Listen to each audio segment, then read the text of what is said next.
So I thought I'd record this video for you just because there's some important points I want to make sure everybody sees. So when you're given a table, you want to make sure that you've got the totals. And what you're seeing here in red are the totals. So that's 83 males, 17 females. There were 2 independents. Here, let me do a pointer here. 2 independents, 51 Democrats, 47 Republicans. So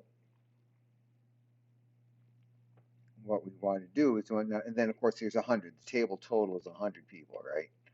So then, so then to use that to start getting these answers. So the probability of getting a non-Republican. Well, I see that there are 47 Republicans. So 47 over 100 is the probability of there being a Republican. We want the opposite of that. So you could say 1 minus 0.47, and that'd be 0.53. Or you could say, I'm going to add the 51 and the 2, get 53 divided by 100, okay? Getting a male or a Republican. Whenever you see that or probability, you want to think addition rule.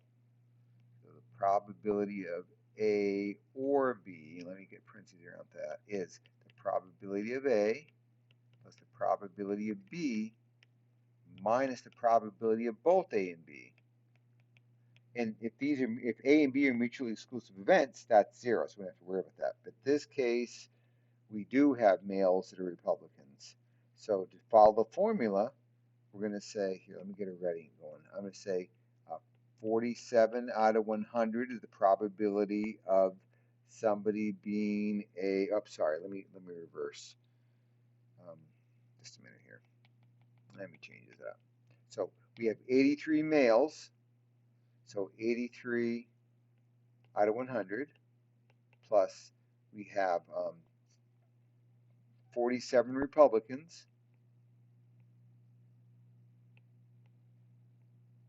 out of 100. And then we had 42 that are both male and Republicans. And you don't want to count. See, we counted that 42 to get the 83. We also counted it to get the 47. We don't want to count that twice. So because these are all over the same denominator, to do without a calculator, I know that 47 minus 2 is 5, and 83 plus 5 is 88. So there'll be 88. Oh, look, that's not interesting. You did that. So you counted the 5. So you did that by just counting the 5. So that works for you. Okay.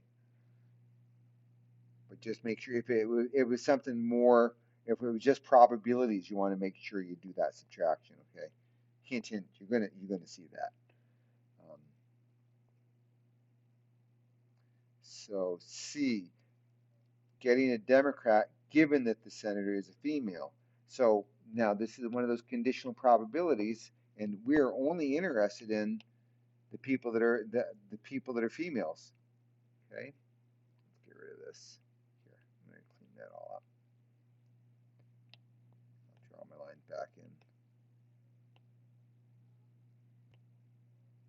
And then go to red, I guess. So the condition they're setting is the person has to be a female. So we're only concerned about these 17 people. So 17 is the denominator, and how many of those 17 people were female? 12. So it's 12 out of 17.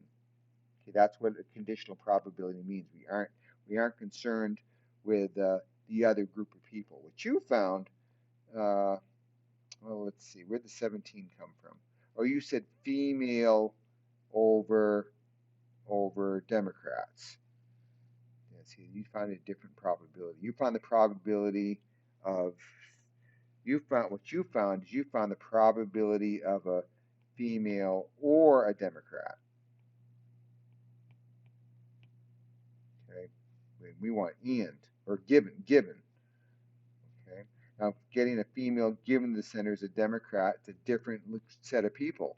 So in that case, there's still 12 female Democrats, but there's 51 Democrats. So you did that one right. You caught that right. Okay, so hopefully this helps, support what you already knew, and maybe that explains my writing a little bit.